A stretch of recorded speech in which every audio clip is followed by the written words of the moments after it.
Max, we are continuing our series of to-do lists, things that teams must do to succeed in 2017. The 12 FBS teams in the Lone Star State. We've run through 10. Let's knock another one off the list today. All right. It's the Rice Owls. Hoot, hoot.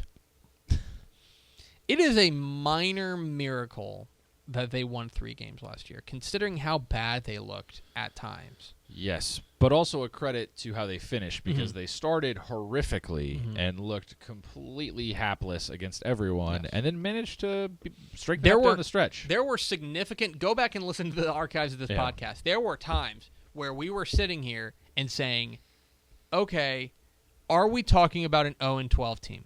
Yeah. Like, there were times where we had those legitimate conversations. And there was a point in the middle of the season where we were almost 100% sold that this was the worst team in the state, and they didn't finish that way. No, they didn't. Really. So, I mean, credit to David Bailiff for getting them to fight. Yeah.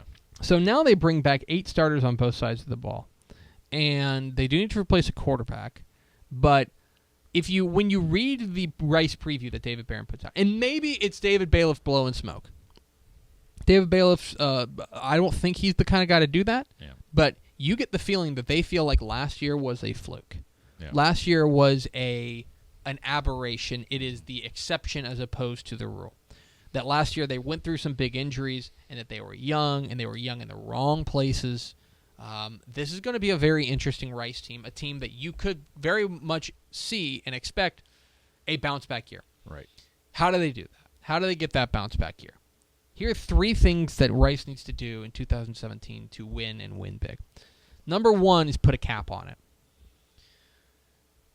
If there was one thing that had to drive Rice fans nuts, because I know I'm not even a Rice fan, and I was watching it, and I was just like banging my head against the desk. Their propensity for giving up the big play, especially through the air, was actually amazing. Yeah. It was actually it was actually incredible in that I do not believe it, how bad they were against the big passing play. To wit, they gave up 34 passing plays of 30 yards or more. That's a lot. 34. That seems like a lot, Greg. You know what? Hold on. Let's just do some quick math. I've got a calculator here.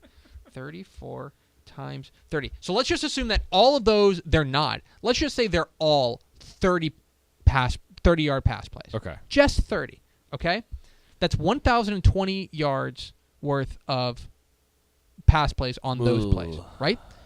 That is, for a lot of good defenses, 3 games worth of yards. Yeah.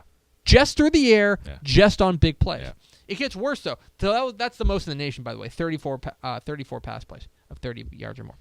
They also give up 24 yard plays of 40 or more yards, which is last in the nation. Whoa. And if you think that those are misleading, or you're not into that, or you're more into the advanced statistics, our friends at Football Outsiders have a statistic called Isolated Points Per Play Plus. What it does is it measures your ability on offense to produce explosive plays, and it measures on defense to prevent those explosive plays. They were 123rd in the nation overall in that metric, meaning that they gave up some of the biggest plays most frequently in the nation. Whew. That's a killer. Yeah. That is a killer. To be able to do that, to give up those big plays it's a killer, obviously, because a lot of them lead to touchdowns, right? Right. It's a killer also, I think, from a mental perspective, that to get into the minds of the players a little bit, if you are, let's say it's 2nd and 6, and you're like, all right, let's get a stop here, and then, get them going, and they break off a 40-yard run, like, you're demoralized at that point. You can't sustain anything defensively. They have got to. They got to cut that number in half. They got to cut both those numbers in half. Yeah. That is a major area for improvement. They have to stop the big play, especially through the air. Number 2, they got to run up the score on time of possession. If you look at the raw time of possession numbers, it's going to be a little misleading. Rice had the ball the 56th most in the nation. Right. Well, above average. They had the ball more than 30 minutes a game. They had the ball most of the game, right? And you're saying, well, why is that? We just told you why. And normally, if you look at with Rice, if you look at their rankings from a national perspective, it is to the point that the numbers were so ugly that if they rank outside the top 100, inside the top 100, okay, it's not good, but it's not a problem. But this is misleading. This is a number where it's misleading because Rice's entire offense, I believe, is predicated on holding the ball a significant period of time. Right. They wanted to run the ball a lot last year. Sam Stewart got banged up a little bit, and they couldn't. Their offensive line, I don't think, played up to its potential. They do bring back their entire offensive line, though. More importantly, when you look at the 56th in time of possession, that is just barely better than like SMU and Clemson, which is a tempo offense. Right. Which are offenses that don't want to hold the ball a lot. Right.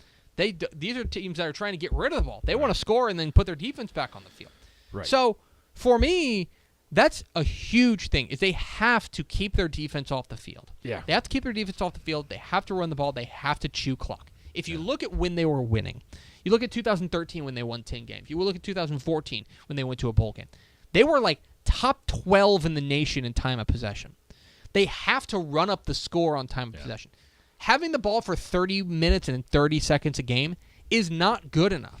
They've got to have the ball for like 35 minutes a game. And it seems like a little thing, but it pays huge dividends across the entire spectrum because it keeps your defense fresh. Right.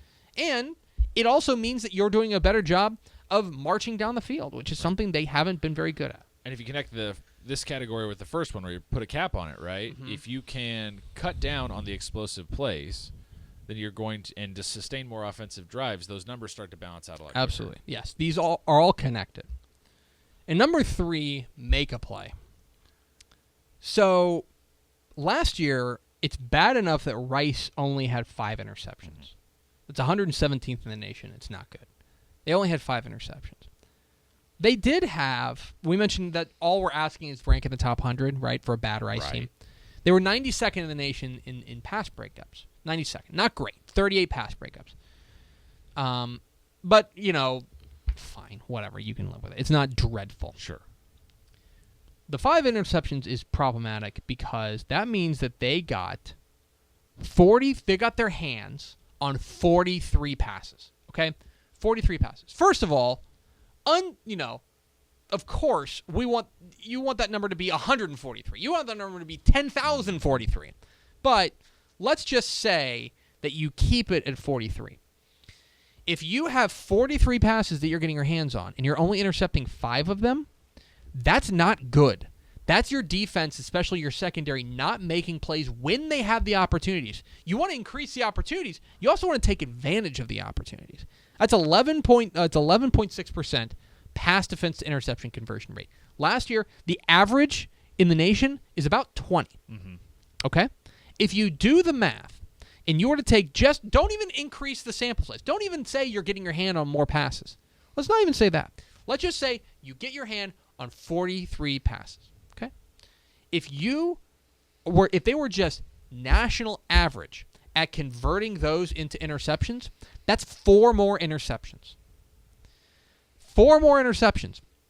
You want to talk about game-changing plays? Right. Season-changing plays. Season-changing plays. Yeah. I'm not saying they make a bowl with 4 more interceptions, but you know what? They probably win 2 more games. Yeah. If you can put those in the right places, then you are coming up with bigger play. Then you had are enough coming close losses last year where you could see 1 or 2 interceptions turning those around. That is a huge thing, is that when they have the opportunity, first of all, grow the pie. Absolutely. Grow the pie. Right. Get your hand on 143 passes next year. But convert 20% of them, just league average, or just national average, to interceptions, and you're going to have a lot more game-changing plays. Yep. That's what Rice needs to do to win and win big in 2017.